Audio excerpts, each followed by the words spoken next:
Hello everyone, my name is Chitra Goswami and this video is for the summary of lesson number 206 and the name of the lesson is pollution. The objectives of this lesson are for students to understand different types of pollution including littering, air pollution, water pollution, noise pollution and mental and spiritual pollution. For students to understand that successful people do not pollute in any of these ways and to help students begin to think about how to avoid these kinds of pollution in themselves and in their communities. For starting the lesson, you are going to conduct a Hum Saath Saath Hai attendance update as done in previous lessons. So, for the first step, you are going to introduce the topic by asking the students that imagine you have a beautiful clean home. Someone knocks on the door and comes into your home with dirty, muddy shoes. What happens to the floor? And what happens to the furniture? How do you feel? You will tell the students that the earth is also our home. This home gives us many important things. You will ask students to list some of the things our environment gives us and list them on the board. You will summarize the discussion by saying our environment provides us with things we need to stay alive such as air, water and food. It also gives us materials we can use to reach our goals and achieve prosperity, and we need to protect the health of our natural environment for our own well-being.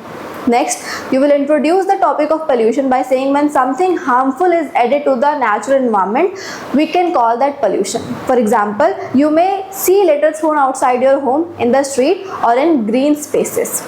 You will ask students if they have seen this kind of pollution and ask them to share examples with the class. Next, you will ask them what is the effect of this kind of pollution on people's lives, and you will write down some answers on the board. Then you will ask them to write down the word pollution in their notebooks, and below that write down different types of pollutions as the lesson goes forward. Second step, you will explain that less visible types of environmental pollution is air pollution. Then you will share with the class that there are also other kinds of pollution that are more difficult to see with our eyes. Say one important aspect of the natural environment is the air, and you will ask students to close their eyes and take a deep breath slowly and deeply. Then you will tell them air is made of different substances, and when new substances are added to the air, they can harm human health and nature. What are some of the human activities that add new substances to the air? You will list their answers on the board and make sure they write down air pollution in their notebook and list out different kinds of pollution underneath. You will divide students into groups and ask each group to discuss the effects of one kind of polluting activity. For example, driving cars, burning rubbish and so on. And why do people make this kind of pollution? What impact does it have on themselves and others? You will ask each group to share with the class. For the third step, you will tell that another thing we need for survival is water. And where does water come from?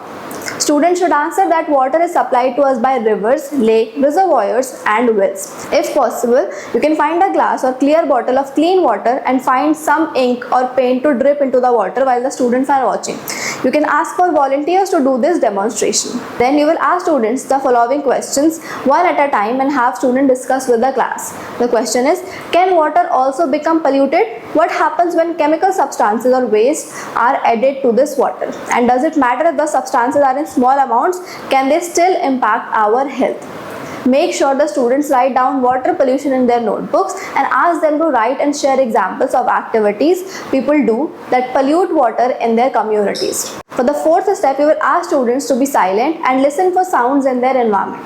You will tell them sometimes we may also notice noise pollution occurs when loud noises break the peace and quiet around us. You will ask them for examples and write them on the board.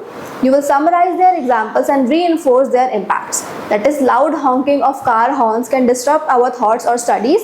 Playing music on loudspeakers at high volumes in the morning or late at night can disrupt people's sleep. You can ask students to share a story of a time when they experienced noise pollution and did they try to do anything to stop the noise? What did they do? You will make sure that students write down different types of noise pollution in their notebooks. For the fifth step, you will ask how are the people who pollute the environment seen by others? You will ask that have you seen someone who carelessly pollutes? Maybe someone who pollutes the roads, air or water around you. or creates noise pollution. How do you view this person? After a few students have shared their answers, you will say that how we treat the environment also affects how others see us. Imagine visiting a restaurant run by someone whose clothes are very dirty.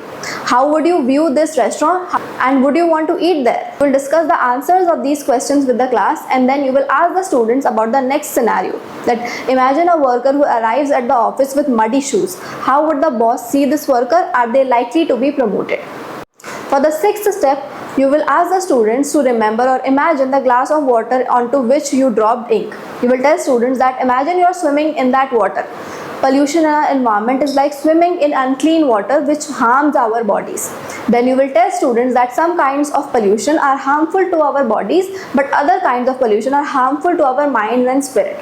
This kind of pollution may be the most harmful. Then you will ask them to imagine that they themselves are now a glass of clean pure water into which someone has dropped dark ink. Then you will tell students that mental and spiritual pollution is when we allow harmful thoughts and feelings to influence our minds and spirits. And you will ask the class to share a time when they felt their minds or spirit were negatively impacted by something. Ideally, the facilitator can also share an example from their own experience.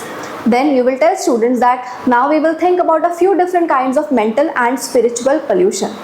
You will write the following words on the board and explain them. First is gossiping and backbiting.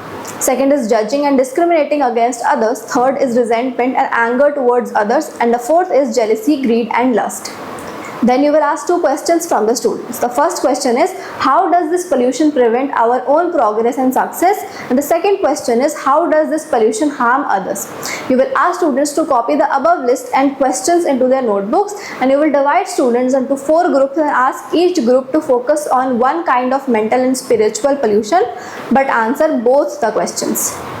The seventh step, now you will ask for one student to volunteer to sit in front of the class and hold a cup or glass of water, and make sure you tell the volunteer student, while you are sitting here, I will continue the lesson with the rest of the class. When you become too tired, put down the class, rest and join the rest of the class. While the student is sitting and holding the class, you will continue the lesson with the rest of the class.